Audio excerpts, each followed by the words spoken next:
자, 지금부터 취득세 문제 풀이를 해보도록 하겠습니다. 자, 문제집 72페이지입니다. 자, 문제집 72페이지고 3번 문제부터 보시겠습니다.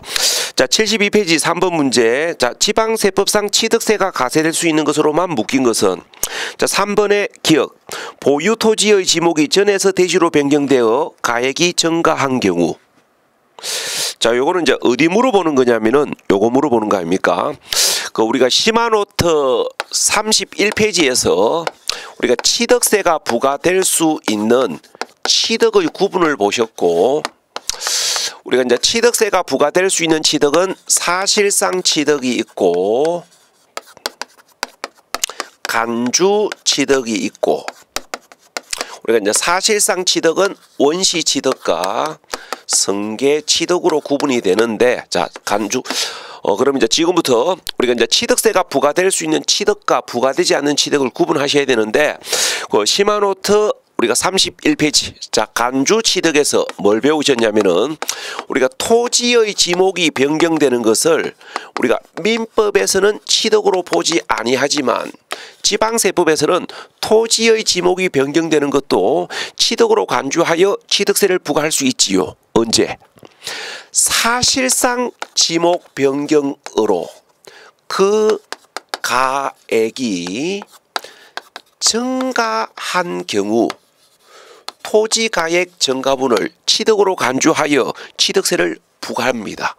자, 그래서 이제 시험 문제에서 지목 변경 시의 간주 취득을 판단하는 문제가 시험에 나오면, 첫 번째, 사실상 지목 변경인지 공부상 지목 변경인지를 확인하셔야 되고, 그 가액이 증가한 경우인지 가액 변화가 없는 경우인지를 확인하신 후에 사실상 지목 변경으로 그 가액이 증가한 경우 토지 가액 증가분을 취득으로 간주하여 토지 가액 증가분에 대하여 취득세를 부과할 수 있다고 이야기를 하셔야 되지, 공부상 지목 변경이거나 가액의 변화가 없는 경우에는 취득으로 보지 아니하기 때문에 취득세를 부과할 수 없다고 이야기하셔야 돼요.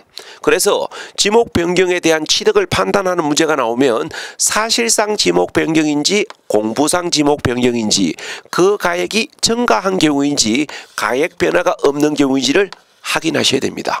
자, 그러면 거기 문제집 72페이지 3번 문제의 기억은, 자, 보유 토지의 지목이 전에서 대지로 변경되어 그 가액이 증가한 경우. 자, 사실상 지목 변경인지 공부상 지목 변경인지 구분하셔야 되고, 그 가액이 증가한 경우인지 가액의 변화가 없는 경우인지를 확인하셔야 되는데, 자, 기억 뭐였습니까? 사실상 지목이 전에서 대지로 변경됐고 그 가액이 증가했으니까 토지 가액 증가분을 취득으로 간주하여 토지 가액 증가분에 대하여 취득세를 부과할 수 있지요.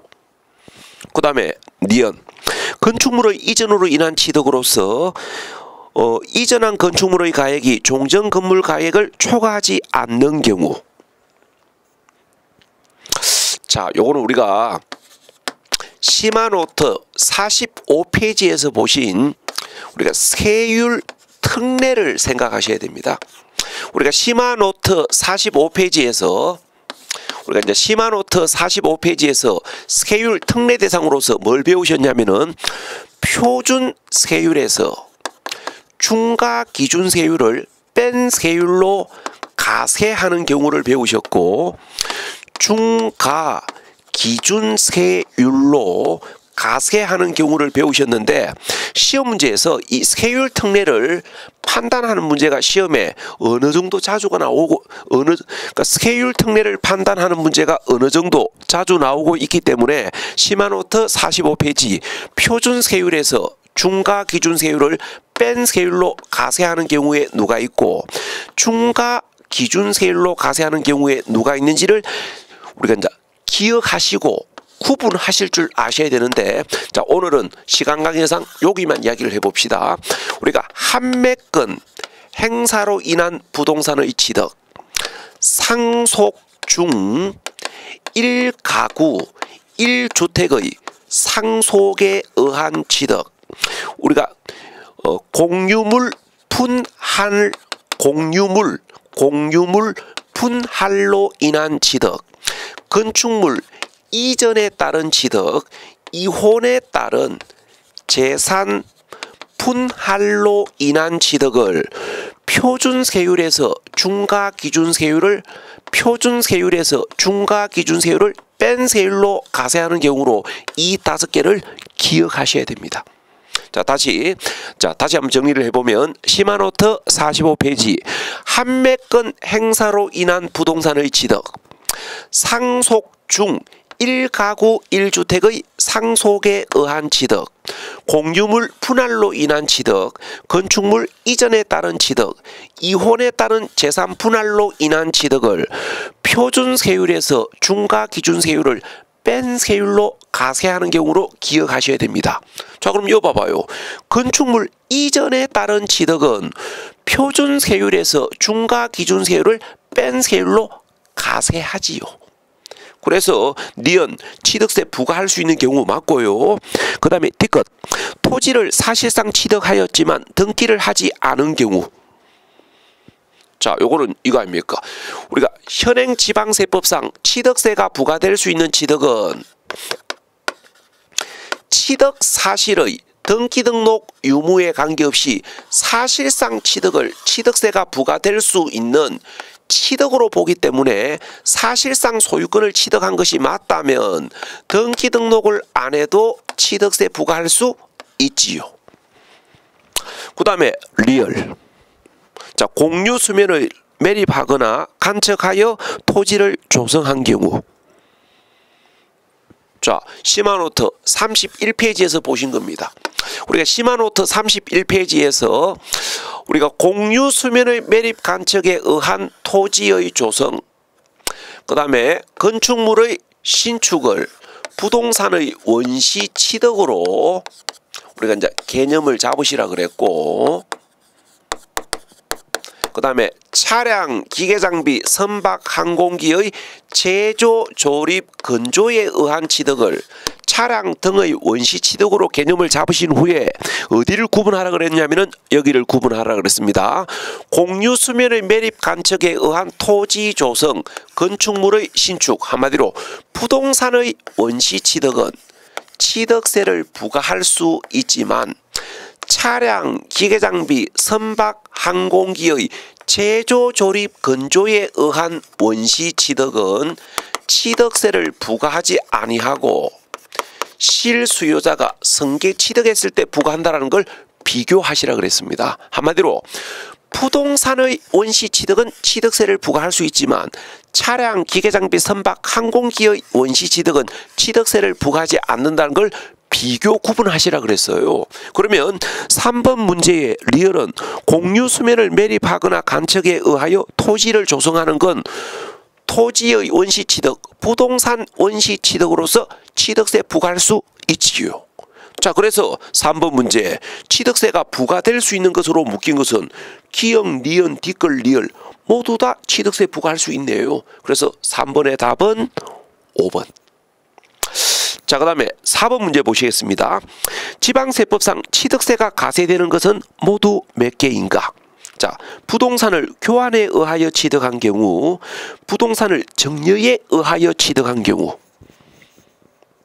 자, 승계취득에서 보셨잖아요. 우리가 시마노트 31페이지 승계취득에서 뭐라고 배우셨냐면은 현행 지방세법상 승계취득은 유무상에 관계없이 가세하기 때문에 매매, 교환, 현물출자, 상속, 정려, 기부, 유상승계취득, 무상승계취득 둘 다 취득세 부과할 수 있다 그랬지요. 그래서 그 교환에 의한 유상승계취득과 정려에 의한 무상승계취득 둘 다 취득세 부과할 수 있지요.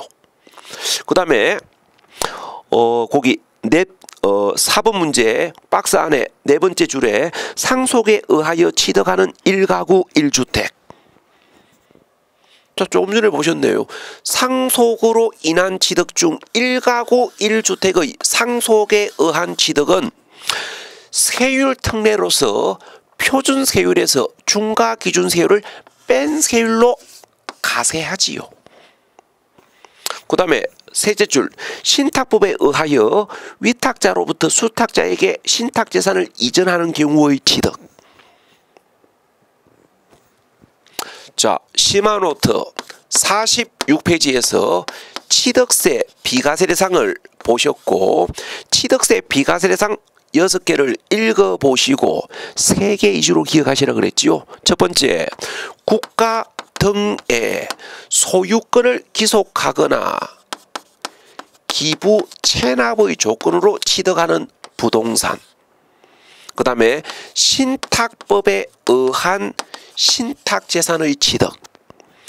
존속기간이 1년을 초과하지 아니하는 임시건축물의 취득을 취득세 비과세 대상으로 기억하시라 그랬습니다. 자, 그러면 신탁법에 의한 신탁재산의 취득과 존속기간이 1년을 초과하지 아니하는 임시건축물의 취득, 국가 등의 소유권을 기속 또는 기부 체납의 조건을 취득하는 부동산은 취득세 비과세 대상 아닙니까? 그러면 거기 4번 문제의 셋째 줄, 신탁법에 의한 신탁은 취득세 비과세 대상입니다. 그래서 4번 문제, 취득세가 가세될 수 있는 경우는 모두 몇 개인가? 교환에 의한 취득, 정려에 의한 취득, 1가구 1주택의 상속에 의한 취득 3개. 그래서 4번의 답은 4번. 자, 그 다음에 74페이지 7번 문제 보시겠습니다. 자, 74페이지 7번. 우리가 지방세법상 취득세에 관한 설명으로 틀린 것은, 자, 7번 문제의 3번. 우리가 토지, 건물, 차량, 기계, 장비, 항공기에 있어서는 공부상 등재사항에 불구하고 사실상 취득한 때의 사실상 현황에 의한다. 이거 공부상 현황이 어떻고 사실상 현황이 어떻다 그러면 실질과세를 생각하셔야 되지요. 우리가 취득세, 재산세, 종합부동산세, 양도세는 실질과세를 하기 때문에 공부상 현황에 관계없이 사실상 현황에 따라 부과하잖아요. 그래서 3번 맞고, 그 다음에 4번. 항구의 건물이 주거와 주거 외의 용도에 사용되고 있는 경우에는 주거용으로 사용되고 있는 면적이 클 경우에는 전부를 주택으로 본다. 자, 일단 판단을 좀 해보십시오. 자, 판단을 해보시고, 자, 판단이 됐으면, 자, 시마노트 26페이지를 좀 보시겠습니다. 그 시마노트 26페이지 가시면, 그러니까 시마노트 26페이지 가시면 우리가 주택과 관련된 개념을 이렇게 정리를 쭉 해놨습니다. 주택과 별장 개념의 차이점, 그 다음에 한 동의 건물이 주거와 비주거에 겸하는 경우 주택의 범위, 그 다음에 시마노트 27페이지 다가구 주택에 대한 주택의 분류, 그 다음에 시마노트 27페이지 건물 부속 토지의 산정 기준이 어떻게 되는지, 시마노트 27페이지 공동 소유주택을 누구 주택수에 포함할 것인지, 이런 이야기들이 우리 시험에 가끔씩 나오기 때문에 이 시마노트 26페이지, 27페이지 주택 관련 개념을 참고 개념으로 정리하셔야 되는데, 자, 시마노트 26페이지 우리가 한 동의 건물을, 그러니까 한 동의 건물을 주거와 비주거에 겸하는 경우 어디까지를 주택으로 볼 것인지 주택 범위를 판정하는 문제가 시험에 간혹 나오기 때문에 시간 여건이 되면 요거 정리하셔야 됩니다. 어떻게 된다? 양도소득세는 주택 면적이 더 크면 전부를 주택으로 보고 주택 면적이 적거나 같으면 주택 부분만 주택으로 보지요.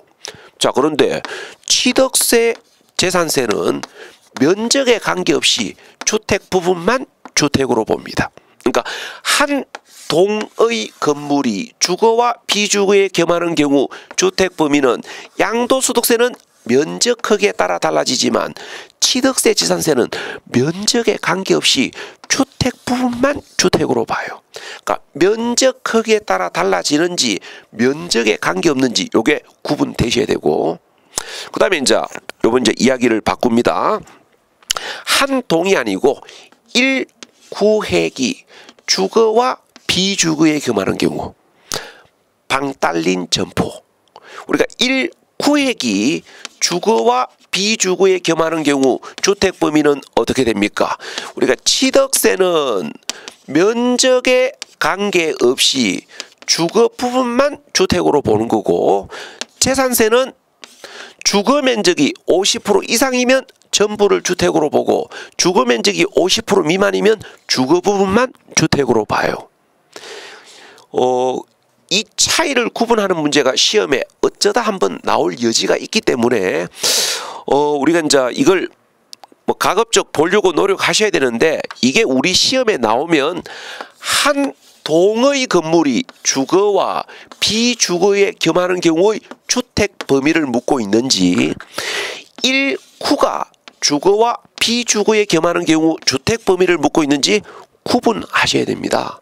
자, 그러면 거기 문제집 74페이지 7번 문제는, 그러니까 문제집 74페이지 7번 문제의 4번 지문은 한 동의 건물이 주거와 비주거에 겸하는 경우 주택 범위를 물어본 게 아니고, 요 1구가 주거와 비주거에 겸하는 경우 주택 범위를 물어봤고, 재산세는 주거 면적이 50% 이상이면 1구 전부를 주택으로 보고 주거 면적이 50% 미만이면 주거 부분만 주택으로 보지만, 취득세는 면적에 관계없이 주거 부분만 주택으로 봐요. 그러면 재산세를 물어본 게 아니고 취득세를 물었으니까 면적에 관계없이 주거 부분만 주택으로 보지요.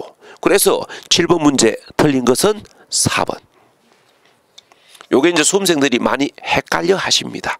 이게 시험에 나오면 제가 조금 전에 이야기 드렸듯이 한 동을 묻고 있는지 1구획을 묻고 있는지를 한 동을 묻고 있는지 1구획을 묻고 있는지를 확인하신 후에 주택 범위가 다르다고 이야기하셔야 돼요.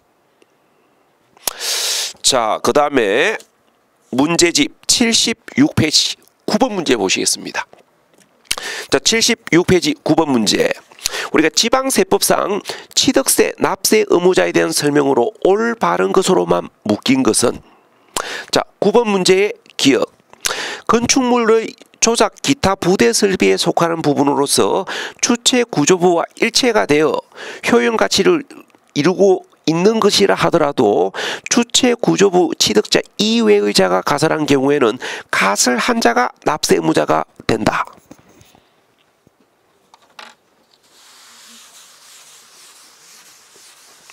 자, 시마노트 33페이지를 보셔야 됩니다. 우리가 시마노트 33페이지에서 취득세 납세 의무자를 보셨고, 취득세 납세 의무자는 등기 등록 여부에 관계없이 사실상 취득한 자를 납세 의무자로 한다 그랬지요. 그래서 시험 문제에서 구체적 사례를 던져 놔놓고 취득세 납세 의무자가 누구냐고 물어보면 사실상 취득한 자가 누구인지를 확인하시고 사실상 취득한 자에게 납세 의무가 있다 그러시면 돼요. 그러니까 어떤 사례를 던져 놔놓고 취득세 납세 의무자가 누구냐고 물어보면 사실상 취득한 자가 누구인지를 확인하시고 사실상 취득한 자에게 납세 의무가 있다 그러시면 됩니다. 자, 그러면 거기 9번 문제의 기억. 우리가 조작 기타 부대 설비에 속하는 부분으로서 주체 구조부와 일체가 되어 건물로서 효용 가치를 이루고 있는 것을 주체 구조부 취득자 이외의 자가 가설하면 가설한 자가 납세 의무자가 된다. 우리가 이제 이야기 아닙니까? 우리가 이제 주체 구조부 취득자, 그러니까 주체 구조부 취득자는 건물 소유주를 이야기하는 거고, 우리가 이제 건물주를 이야기하는 겁니다. 주체 구조부 취득자와 우리가 건축물과 일체가 되어 가지고 건축물로서의 효용, 우리가 건축물과 일체가 되어 가지고 건축물로서의 효용 가치를 이루는 우리가 각종 부대 설비를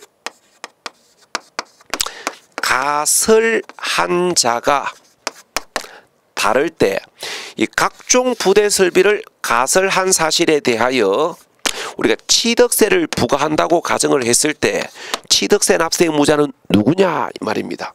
우리가 여러분들이 가장 쉽게 이해를 할 수 있는 이야기가 어떤 거냐면은 이런 것들입니다. 우리가 갑이 보유하고 있는 건물을 을이 세를 얻어 가지고 을의 비용 부담에 의해 가지고 당의 건물에 엘리베이터를 가설한다고 가정합시다. 자, 그러면 이 엘리베이터, 에스컬레이터와 같은 것들은 건물과 일체가 되어 가지고 건물로서의 효용 가치를 가지는 부대 설비 아닙니까? 자, 그럼 봐봐요. 이 엘리베이터나 에스컬레이터처럼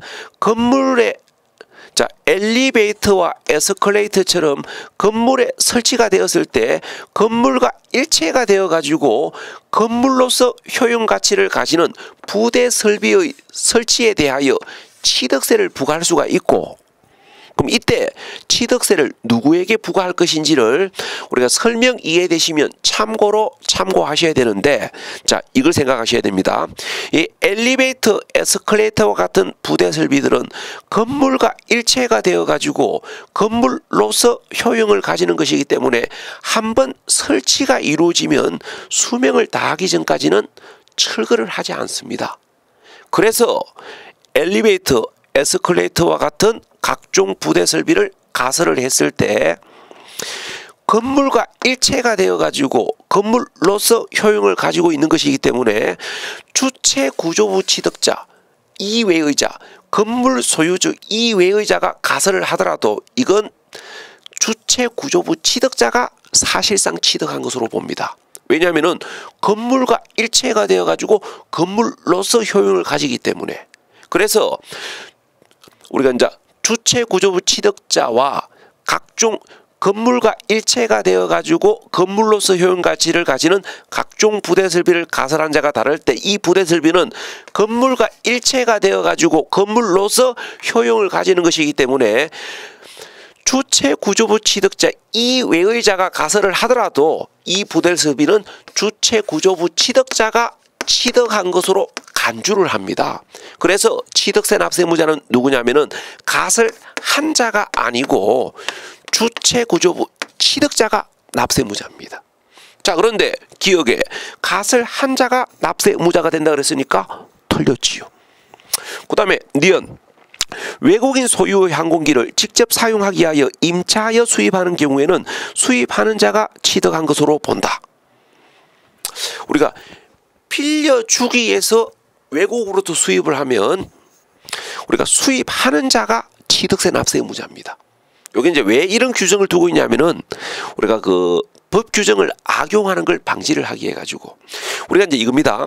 우리가 예를 들어서 빌려주기 위해서 빌려왔을 때 우리가 이제 빌려주기 위해서 빌려왔을 때 취득세를 부과를 하지 아니하게 되면 이 제도가 악용될 여지가 있기 때문에 국내의 이용자에게 빌려주기 위해서 외국으로부터 빌려오는 경우에는 수입하는 자가 취득한 것으로 봐가지고 수입하는 자를 납세 의무자로 봐요. 그래서 니은 맞고, 그 다음에 리얼 주택법에 의한 지역주택조합이 당의 조합용으로 취득하는 조합주택용 부동산은 그 조합원이 취득한 것으로 본다. 자, 이거 아닙니까? 어떤 사례가 주어지면서 취득세 납세 의무자가 누구인지를 판단하는 문제가 시험에 나오면 사실상 취득한 자가 누구인지를 확인하시면 됩니다. 그러면 그 리얼에 주택법에 의한 지역주택조합이 해당 조합원용으로 취득하는 조합주택용 부동산은 사실상 소유권을 취득한 자는 조합원 아닙니까? 그래서 조합원이 취득한 것으로 본다. 리얼 맞네요. 그 다음에 D컷 법인 설립 시 가점주주가 된 경우에는 그 가점주주가 해당 법인의 부동산을 취득한 것으로 본다. 자, 일단 판단을 한번 해보십시오.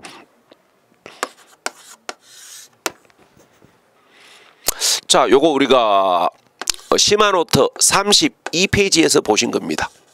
우리가 시마노트 32페이지에서 가점주주의 주식 취득에 대한 간주 취득을 보셨고, 자, 가점주주의 주식 취득은 언제 취득한 것으로 봐요? 언제? 비상장 법인 주식을 취득함으로 인하여 가점주주가 되었을 때 해당 법인의 부동산 등을 취득한 것으로 간주하여 취득세를 부과하는 것이지, 상장 법인 주식을 취득한 경우이거나, 다만 법인 설립 시는 어떻게 된다? 가점주주이더라도 취득으로 보지 않는다 그랬지요. 그래서 시험 문제에서 가점주주의 주식 취득 시의 간주 취득을 판단하는 문제가 시험에 나오면 비상장 법인 주식을 취득함으로 인하여 가점주주가 되었는지 상장 법인 주식을 취득한 경우인지 확인하시라 그랬고, 법인 설립시인지를 확인하신 후에 이렇게 답을 하셔야 됩니다.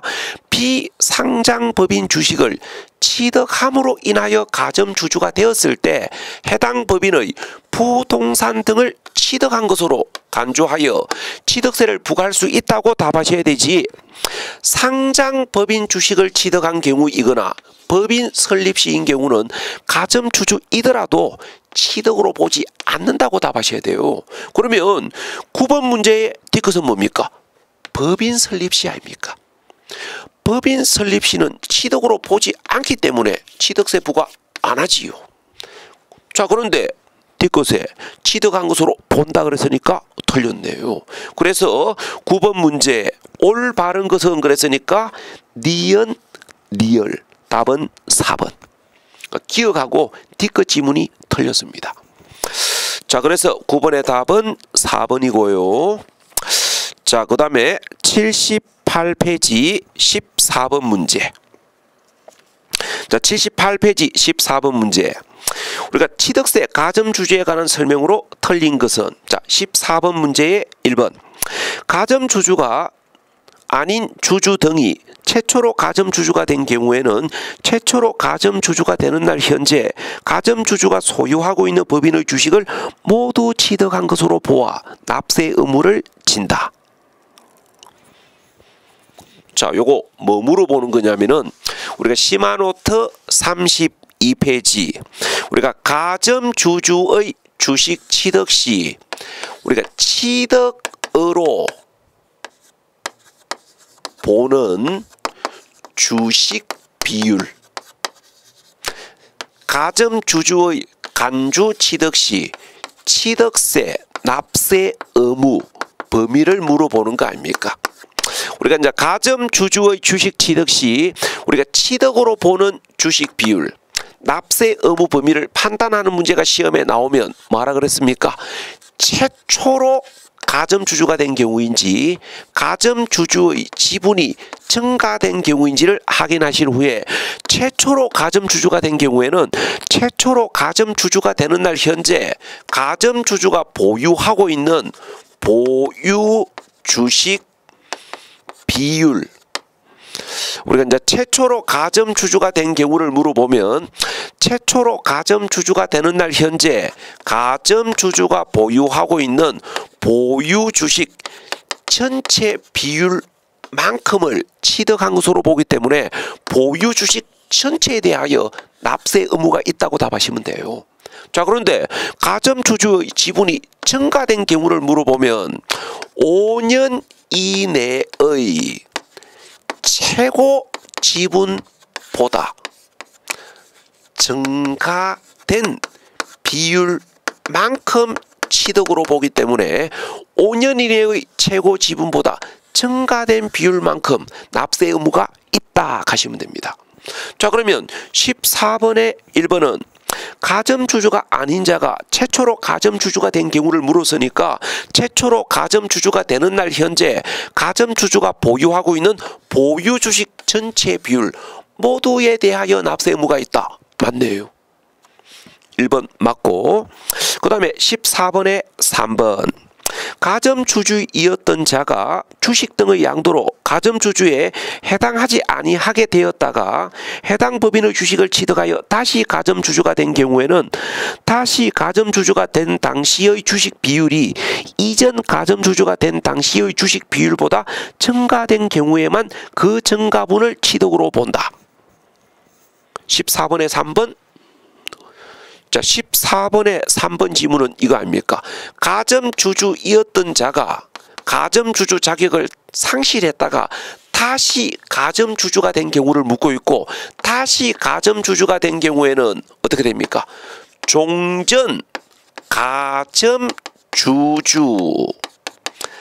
당시의 주식 비율보다 증가된 비율만큼만 취득으로 봅니다.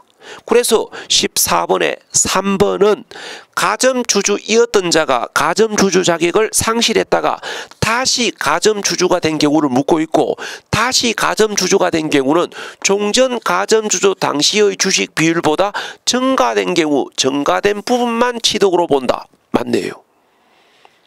그 다음에 14번 문제의 4번 읽어보십시오.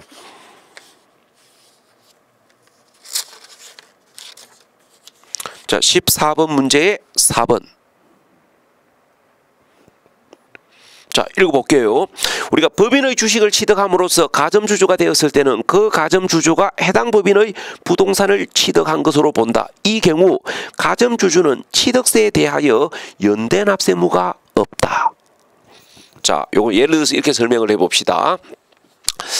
자, 예를 들어 가지고 우리가 이제 A라는 비상장 법인 회사가 있고, 자, A라는 비상장 법인 회사가 있고, 우리가 이제 갑이 우리가 A 기업 주식을 40%를 보유하고 있는데, 갑의 배우자을이 다른 주주로부터 A 기업 주식을 15%를 매입을 하게 되면 갑하고 갑의 특수관계인의 보유 주식의 합산 비율이 55%로서 50%를 초과하기 때문에 갑하고 갑의 배우자는 A 기업의 가점주주가 됩니다. 자, 그러면 비상장법인 주식을 취득함으로 인하여 가점주주가 되면 가점주주가 해당 법인이 보유하고 있는 취득세 가세대상 자산을 취득한 것으로 간주하여 취득세를 부과하게 됩니다. 그럼 이때 이제 취득세를 부과하게 되면 이때 이제 부과된 취득세가 우리가 이제 설명 편의상 55만 원이 부과되었다고 가정을 합시다. 그럼 이때 부과된 취득세 55만 원을 가점주주 갑하고 가점주주 배우자 을은 요 주식 비율에 따라 나누어서 부담을 하셔야 됩니다. 그러니까 55만 원 중에서 갑이 40만 원, 배우자 을이 15만 원을, 그러니까 주식 비율에 따라 나누어서 부담하는 게 원칙이에요. 자, 그런데 갑의 주식 비율에 해당되는 취득세 40만 원을 미납을 하게 되면 갑이 미납한 취득세를 다른 가점주주인 배우자 을이 연대하여 납부해야 될 가점주주 사이에 취득세 연대 납세 의무가 있습니다. 자, 그런데 14번에 4번 가점주주 사이에 연대 납세 의무가 없다 그랬으니까 틀렸지요. 그래서 14번의 답은 4번. 자, 그 다음에 80페이지 15번 문제 보시겠습니다. 자, 지방세법상 취득세의 납세 의무자에 관한 설명으로 틀린 것은 자, 80페이지 15번, 자, 문제집 80페이지 15번 문제, 취득세 납세 의무자에 관한 설명으로 틀린 것은, 자, 15번에 5번. 우리가 상속으로 인하여 취득한 경우에는 상속인 각자가 상속받은 가세 물건을 취득한 것으로 본다. 우리가 상속에 의하여 취득했을 때의 취득세 납세 의무자가 누구냐 이 말입니다. 우리가 취득세 납세 의무자가 시험에 나오면 사실상 취득한 자가 누구인지를 생각하시라 그랬어요. 상속에 의하여 취득했을 때 사실상 취득한 자는 상속받은 자고 사실상 취득한 자인 상속인이 취득한 것으로 본다. 맞네요. 그 다음에 15번 문제의 4번. 등기 등록을 이행을 하지 아니한 경우라도 사실상 취득한 경우에는 해당 취득 물건의 소유자, 양수인을 납세 의무자로 본다. 자, 이거 아닙니까? 우리가 취득세는 취득 사실의 등기 등록 유무에 관계없이 사실상 취득한 자를 납세 의무자로 하기 때문에 사실상 소유권을 취득한 걸 맞다면 사실상 소유권을 취득한 것이 맞다면 취득 사실을 등기 등록을 안 해도 납세 의무가 있지요. 시마노트 34페이지에서 보신 이야기 아닙니까? 제가 좀 페이지 좀 확인 좀 해볼게요. 자, 시마노트 33페이지에서 보셨네요. 우리가 시마노트 33페이지에서 등기 등록 유무에 관계없이 사실상 취득한 자를 납세 의무자로 하기 때문에 사실상 취득한 것이 맞다면 등기 등록을 안 해도 납세 의무가 있다 그랬잖아요. 그래서 15번에 4번 등기 등록을 안 해도 납세 의무가 있다. 5번 문제의 4번 맞고, 그 다음에 15번 문제의 3번. 정여자의 채무를 인수하는 부담부 정여의 경우 채무액에 상당하는 부분은 부동산을 무상으로 취득한 것으로 본다. 틀렸지요. 우리가 부담부 정여를 받았을 때 부담부 정여 받은 재산 중에서 채무액을 우리가 이제 요거 예를 들어서 이야기해 볼까요? 자, 예를 들어서 이렇게 봅시다. 자, 갑이 보유하고 있는 8억짜리 재산에 갑의 채무가 3억이 설정되어 있는 상태에서 갑의 채무 3억을 을이 대신 부담하는 조건으로 갑이 을에게 자, 부담부 정여를 했을 때 우리가 이제 이 을이 부담부 정여를 받은 을이 정여자 갑의 채무 3억을 인수받아 가지고 대신 갚아주는 것을 세법에서는 을이 갑에게 3억의 대가를 지급한 걸로 봅니다. 그래서 을의 입장에서 본다면 부담부 정여받은 재산 8억 중에서 채무액에 해당하는 금액 3억은 대가를 지급하고 소유권을 유상 승계 취득한 것으로 보고 채무액을 초과하는 금액 5억만 을이 갑으로부터 정여에 의하여 취득한 것으로 봐요. 그러니까 부담부 정여를 받았을 때 부담부 정여를 받은 을이 정여자 채무 3억을 인수받아 가지고 대신 갚아주는 것을 을이 갑에게 3억의 대가를 지급한 것으로 보기 때문에 부담부 정여받은 재산 중 채무액에 해당하는 금액은 대가를 지급하고 소유권을 취득한 것이기 때문에 채무액에 해당하는 금액은 유상 승계 취득한 것으로 보고 채무액을 초과하는 금액 5억만 정여에 의한 취득으로 봅니다. 자, 그래서 15번 문제 3번 틀렸네요. 15번 문제의 3번 부담부 정여를 받았을 때 채무액에 상당하는 부분은 무상 취득으로 본다. 틀렸지요. 채무액을 초과하는 금액만 정여에 의한 무상 취득으로 보고 채무액에 해당하는 금액은 유상 취득으로 봐요. 그래서 15번에 틀린 것은 3번. 자, 여기까지가 여러분들이 우리가 이제 취득세 관련 이야기로서 우리가 취득세가 부과될 수 있는 취득 구분 관련 문제, 그 다음에 취득세 납세 의무자 관련 문제로서 이런 문제들을 풀어보셔야 됩니다. 자, 그럼 오늘은 여기까지 이야기하도록 하고 우리가 이제 다음 수업 시간에 오시면 거기 문제집 81페이지 취득시기 관련 문제부터 강의를 진행하겠습니다. 자, 그러면 수고하셨고요. 다음 강의에서 뵙도록 하겠습니다. 자, 수고했습니다.